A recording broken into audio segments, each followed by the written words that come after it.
صدري ويسر لي أمري واحلل عقدة من لساني يفقهوا قولي واجعل لي وزيرا من أهلي اللهم انفعنا بما علمتنا وعلمنا ما ينفعنا وزدنا علما آمين يا رب العالمين.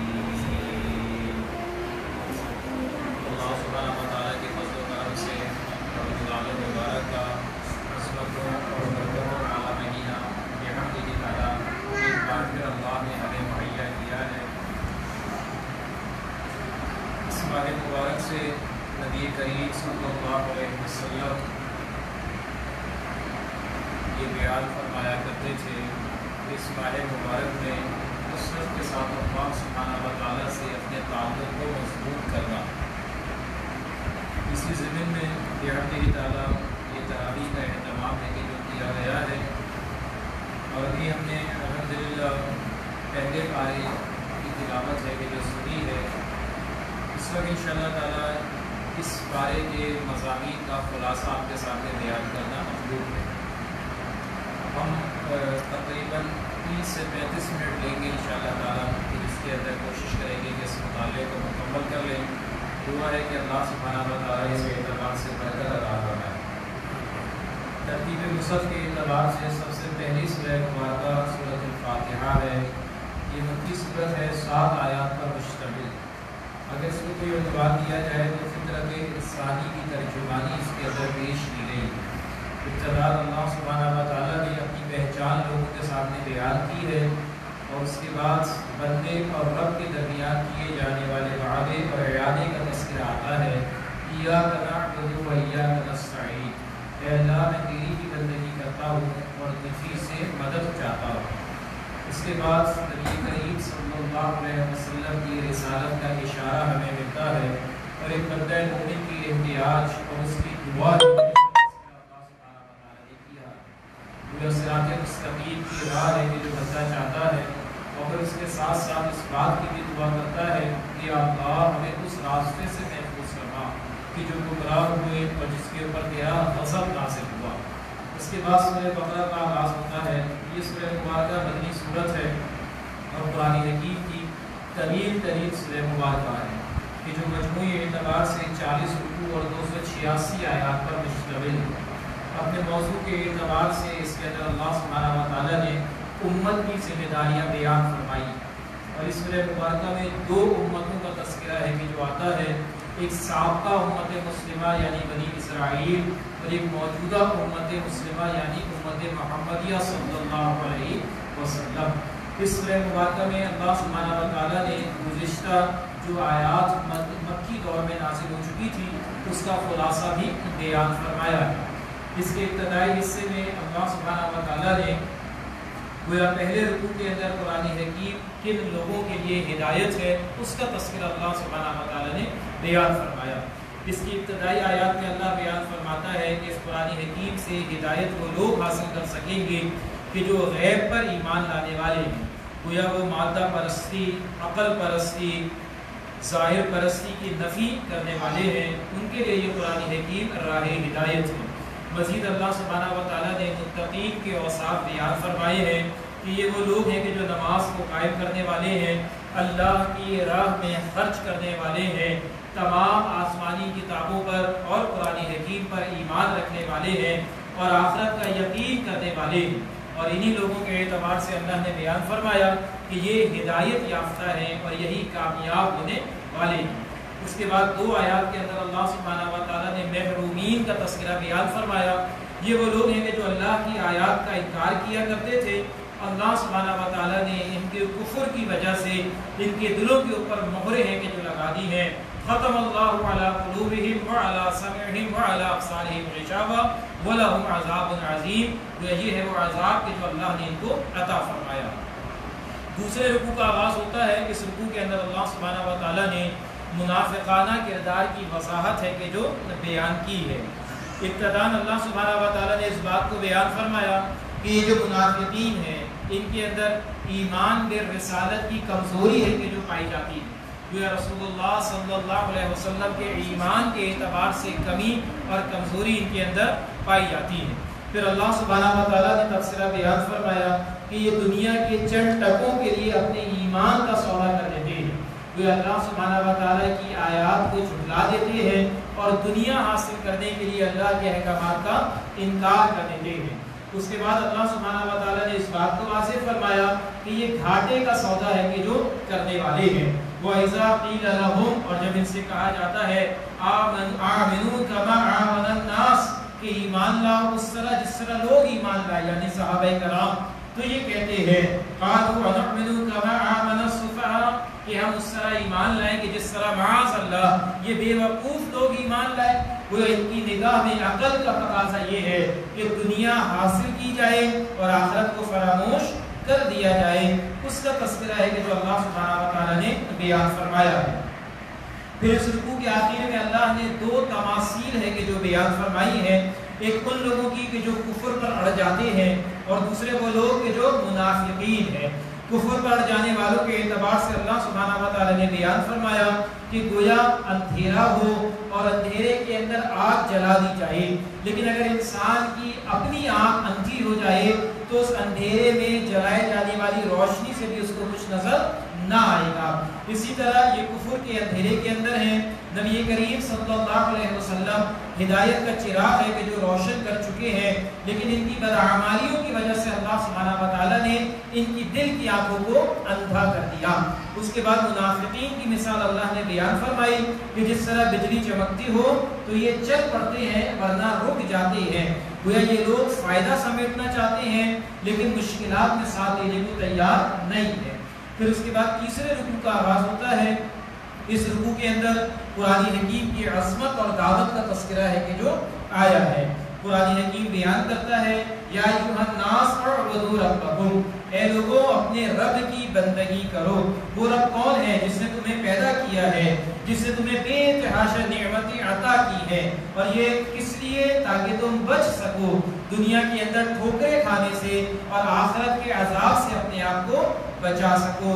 اس کے بعد مزید اللہ سبحانہ و تعالیٰ نے اپنی نعمتوں کا تذکرہ کر کے بیان فرمایا کہ یہ سب اس لیے ہے تاکہ انسان اس دنیا کے اندر زندگی گزار سکے۔ پھر قرآن حکیم کی عظمت کا تذکرہ آتا ہے اور اسی کے ذیل میں ایمان پر رسالت کا بھی ذکر آ رہا ہے۔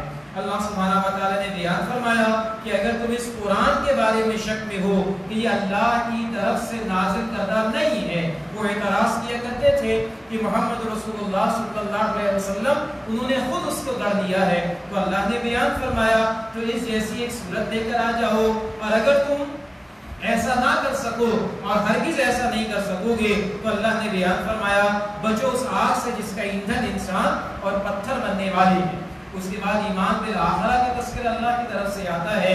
وہ لوگ کہ جو ایمان لائے ان کو اللہ نے بشارت عطا فرمائی ہے، وہ نیک اعمال کی وجہ سے اس جنت کی کہ جس کے اندر اللہ سبحانہ و تعالیٰ نے بے تحاشا نعمتیں ان کے لیے تیار کر رکھی ہے۔ اس کے بعد اللہ سبحانہ و تعالیٰ نے مزید بیان فرمایا کہ اس قرآن کے ذریعے سے کون گمراہ ہوتا ہے۔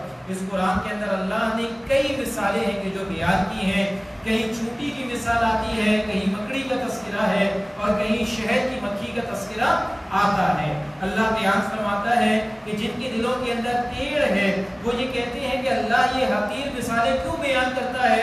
اللہ نے بیان فرمایا یضل بہ کثیرا ویہدی بہ کثیرا وما یضل بہ الا الفاسقین، گمراہ کرتا ہے اللہ اس سے بہتوں کو اور ہدایت دیتا ہے اللہ اس سے بہتوں کو، اور نہیں گمراہ کرتا مگر نافرمانوں ہی کو۔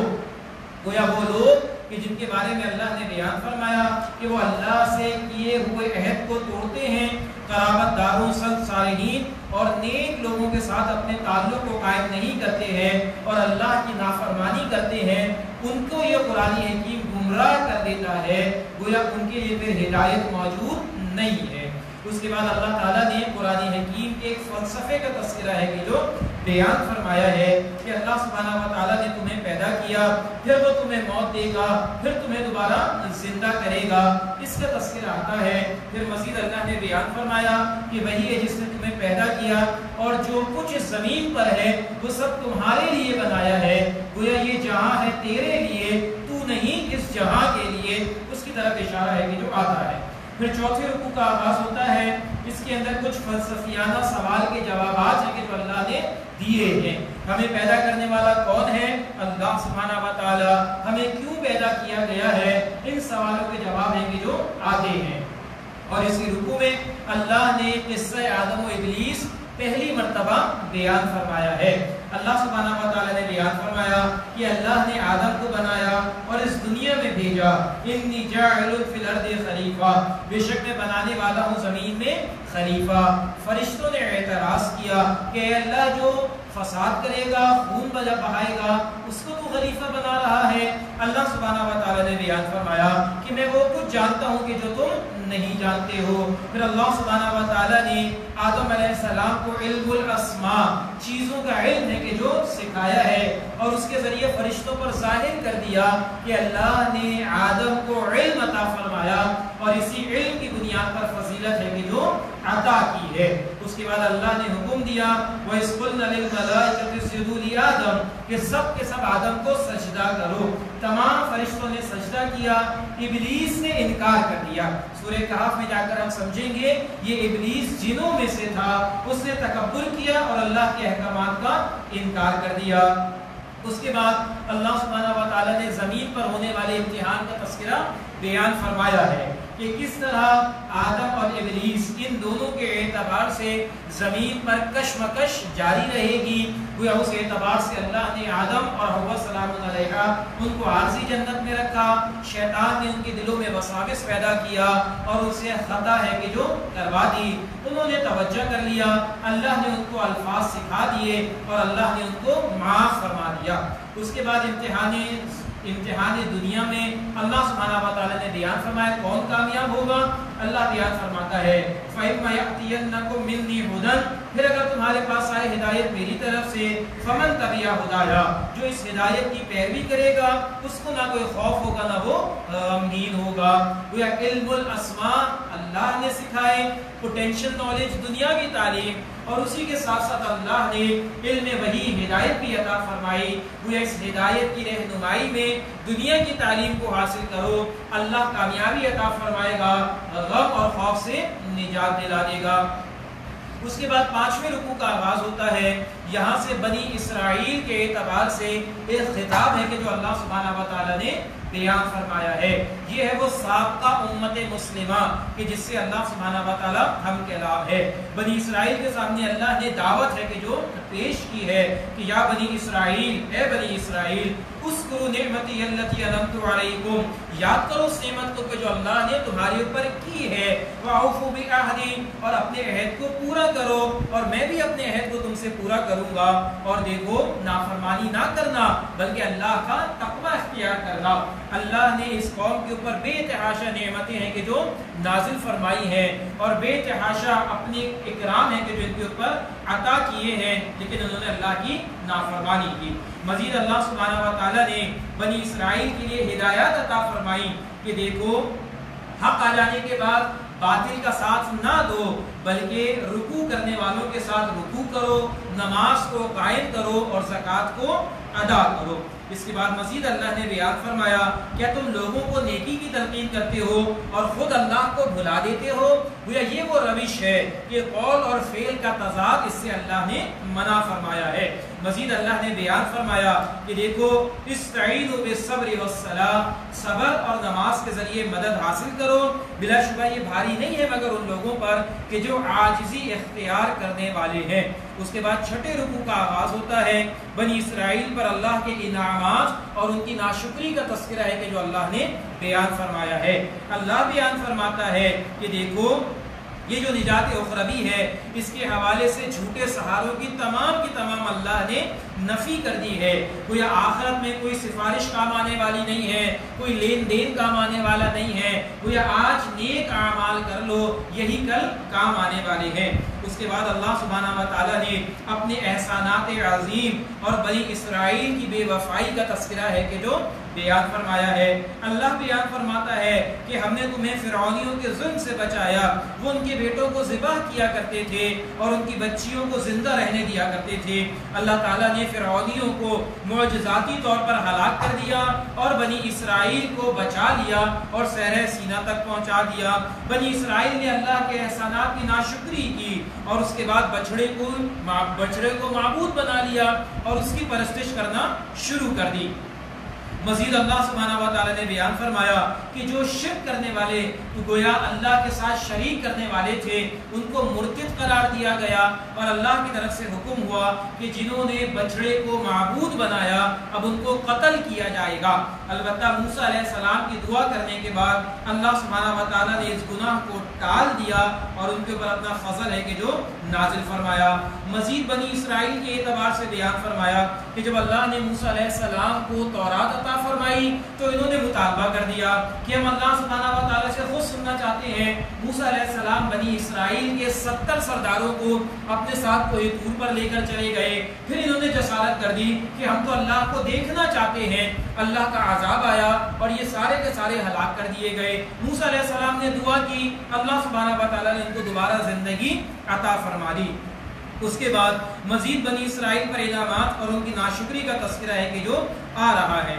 اللہ نے بیان فرمایا کہ ہم نے ان کے اوپر بدریوں کے سائے عطا فرمائے، ان کو من و سلوہ عطا فرمایا تاکہ وہ کھا سکیں، لیکن انہوں نے اپنے اوپر ظلم کیا۔ ہم نے ان کو حکم دیا کہ بستی میں جانا تو عاجزی سے جانا، لیکن انہوں نے نافرمانی کی۔ مزید اللہ نے بیان فرمایا کہ ہم نے ان کو حکم دیا کہ پتھر پر عصا مارو، اللہ نے 12 چشمے ان کے لیے جاری فرما دیے، لیکن انہوں نے نافرمانی کی۔ وہ اللہ کے احسانات اور بار بار ان کی نافرمانی کا تذکرہ ہے کہ جو آ رہا ہے۔ پھر ناشکری کی سزا کا تذکرہ اللہ کی طرف سے آ رہا ہے۔ انہوں نے اللہ سے مطالبہ کر دیا کہ ہم صرف من و سلوہ پر گزارا نہیں کریں گے۔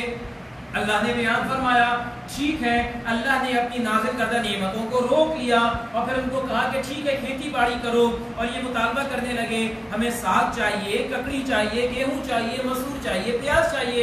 اللہ نے کہا کھیتی باڑی کرو، یہ اس سے مانوس نہیں تھے، جس کی وجہ سے اللہ نے بیان فرمایا وَضُرِبَتْ عَلَيْهِمُ الذِّلَّةُ وَالْمَسْكَنَةُ، مسلط کر دی گئی ان پر ذلت اور محتاجی۔ وَبَاءُوا بِغَضَبٍ مِّنَ اللَّهِ، اور وہ لوٹے غضب کے ساتھ اللہ کی طرف، کیوں؟ کیونکہ وہ ناحق انبیاء کو قتل کیا کرتے تھے۔ یہ ہے ان کے جرائم کہ جو اللہ نے بیان فرمایا۔ رکو نمبر 8 کا آغاز ہوتا ہے، اللہ نے بیان فرمایا کسی گروہ سے نسبت آخرت میں نجات کے لیے کافی نہیں ہے، یا خاص نسبت آخرت میں کامیابی نہیں دلا سکتی۔ مزید بنی اسرائیل کی عہد شکنی کا تذکرہ اللہ نے بیان فرمایا کہ اللہ نے ان سے پختہ عہد لیا لیکن انہوں نے اس کی نافرمانی کی۔ اس عہد کا تذکرہ آگے سورہ بقرہ ہی میں آتا ہے۔ پھر اللہ سبحانہ و تعالیٰ نے بنی اسرائیل کے عبرتناک سزا کا تذکرہ بیان فرمایا۔ یہاں پر اصحاب سب کی طرف اشارہ ہے، اشارہ یہاں پر ہے۔ تفسیر سورہ اعراف کے اندر اللہ نے بیان فرمائی یہ ہفتے کے دن کا قانون تھا، وہ لوگ انہوں نے اس کا نافرمانی کی، اللہ نے عذاب کے طور پر ان کے چہروں کو بندر سا بنا دیا، اس کی طرف یہاں پر اشارہ ہے کہ جو آ رہا ہے۔ پھر اللہ تعالیٰ نے بیان فرمایا کہ وہاں پر ایک معاملہ پیش آ گیا، ایک انسان کا قتل ہو گیا، اب معلوم نہیں کہ قاتل کون ہے۔ اللہ نے حکم دیا کہ اس گائے کو ذبح کرو، اس کے گوشت کو مارو، یہ مردہ اٹھے گا اور قاتل کا بتا دے گا۔ اب انہوں نے کیل کاٹے کرنا شروع کر دیے، ہیل حجت کرنا شروع کر دیا اور سوالات انہوں نے شروع کر دیے۔ بالآخر اللہ سبحانہ و تعالیٰ نے ان کو اسی گائے کی طرف پہنچا دیا جن کی تقدس ان کے دلوں کے اندر موجود تھی، اور اللہ نے اس کے ذریعے اس گائے کو ذبح کروا دیا، اور اس طرح اللہ کی یہ نشانی پوری ہو گئی اور اس کے ذریعے وہ مردہ اٹھا ہے جو قتل ہوا تھا، وہ زندہ ہوا، اپنے قاتل کا نام بتایا اور دوبارہ مر گیا۔ اس کے ذریعے اللہ کی 3 نشانیاں ہیں کہ جو یہاں پر واضح ہو گئی۔ نمبر 1، کس طرح اللہ دوبارہ زندہ کرے گا، اللہ نے اس بات کو بھی دکھا دیا، اللہ نے اس قاتل کی پہچان بھی کرا دی، اور جو ان کے دلوں کے اندر بچڑے کا تقدس پیدا ہو گیا تھا اللہ نے اس کے ذریعے اس کو بھی ختم فرما دیا۔ اس کے بعد جان بوجھ کر کلام الہی میں تحریف یہ لوگ کیا کرتے تھے، اس کا تذکرہ اللہ نے بیان فرمایا، جن کے اندر منافقین اور یہود پیش تھے۔ پھر اللہ تعالیٰ نے بنی اسرائیل کے عوام اور ان کے جو علماء تھے ان کا حال بیان فرمایا۔ اللہ بیان فرماتا ہے کہ جو ان کے علماء تھے وہ من چاہی شریعت جاری کرتے اور پیسوں کے حصول کے لیے جو چاہے فیصلہ کر دیا کرتے تھے، اس کی تردید اللہ نے بیان فرمائی ہے۔ اور عوام کے اعتبار سے بیان فرمایا کہ یہ عوام وہ تھے کہ جو شریعت کے احکامات جانتے نہیں تھے بلکہ خواہشات نفسانی کو الہی تعلیمات سمجھ کر عمل کیا کرتے تھے، وہ ان کی تردید اللہ نے بیان فرمائی۔ مزید بنی اسرائیل کی کچھ جھوٹی امیدوں کا تذکرہ اللہ نے بیان فرمایا۔ یہ کہتے تھے کہ ہمیں جہنم کی آگ نہیں چھوئے گی مگر چند دن تک۔ اللہ سبحانہ و تعالی نے بیان فرمایا اللہ نے تم سے کوئی وعدہ لے رکھا ہے، ذرا اس عہد کو لے کر تو آؤ۔ یہ ہے وہ جھوٹی تمنائیں کہ وہ کیا کرتے تھے۔ مزید اللہ نے بیان فرمایا کہ جس نے جان بوجھ کر ایک بھی کبیرہ گناہ کیا تو اس گناہ سے توبہ نہ کیا، محروم رہا تو وہ جہنم کی آگ میں جلایا جائے گا۔ تو اس کی طرف یہاں پر اشارہ آتا ہے۔ 10ویں رکوع کا آغاز ہوتا ہے، کچھ معاشرتی ہدایات اس رکوع کے اندر اللہ کی طرف سے آئی ہے۔ بنی اسرائیل اور اللہ تعالیٰ کے درمیان کیے جانے والے عہد کا تذکرہ ہے کہ جو آ رہا ہے۔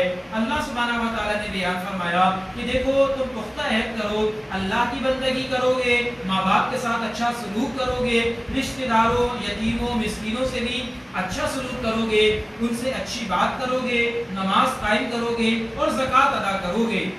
لیکن ان میں سے اکثر اپنے وعدوں سے پھر گئے، لیکن کچھ ہی تھے کہ جو اس کی پاس رکھنے والے بن گئے۔ اس کے بعد اللہ تعالیٰ نے ان کے ایک جرم کا تذکرہ بیان کیا کہ یہ شریعت پر جزوی عمل کیا کرتے تھے۔ اللہ نے ان کو منع کیا تھا کہ ناحق قتل نہ کرنا اور زیادتی کر کے بڑے قبائل چھوٹے قبائل کو نہ نکالنا، لیکن انہوں نے اس کی نافرمانی کی، یہ جنگ و جدال کرنے لگ گئے اور چھوٹے قبائل کو مجبور کر دیا۔ اب جب وہ ہجرت کرنے لگے اور غیروں نے ان کو قیدی بنانے لگ گئے تو اب دوسرا حکم اللہ کا یاد آ گیا اور یہ فدیہ دے کر اب ان کو چھڑایا کرتے تھے۔ اللہ نے بیان فرمایا فما جزاء افتؤمنون ببعض الکتاب وتکفرون ببعض، تم اللہ کی بعض باتوں کو مانتے ہو اور بعض کا انکار کرتے ہو تو جو کوئی یہ طرز عمل اختیار کرے گا نہیں ہے اس کے لیے دنیا میں ذلت اور رسوائی اور آخرت میں شدید عذاب کی طرف اس کو لوٹایا جائے گا، اور اللہ اس سے غافل نہیں ہے جو کچھ تم عمل کرتے ہو۔ اس کی طرف یہاں پر اشارہ ہے کہ جو آ رہا ہے۔ اس کے بعد 11ویں رکوع کا آغاز ہوتا ہے، یہودیوں پر اللہ کی پھٹکار کا تذکرہ ہے کہ جو یہاں پر آیا ہے۔ وہ کہتے تھے کہ ہمارے دل غلاف کے اندر ہیں، اللہ نے بیان فرمایا نہیں بلکہ اللہ کی لعنت ہے کہ جو تمہارے اوپر ہو چکی ہے اس نافرمانی کی وجہ سے۔ اب اس کے بعد بنی اسرائیل کا نبی کریم صلی اللہ علیہ وسلم سے حسب کا تذکرہ آ رہا ہے۔ ان آیات کے اندر اللہ نے اس بات کو واضح کر دیا کہ محمد رسول اللہ سچے رسول ہے اور وہ آخری رسول ہے، لیکن یہ بنی اسرائیل جس رسول کا انتظار کر رہے تھے تعصب کی وجہ سے اس کا انکار کرنے والے ہو گئے۔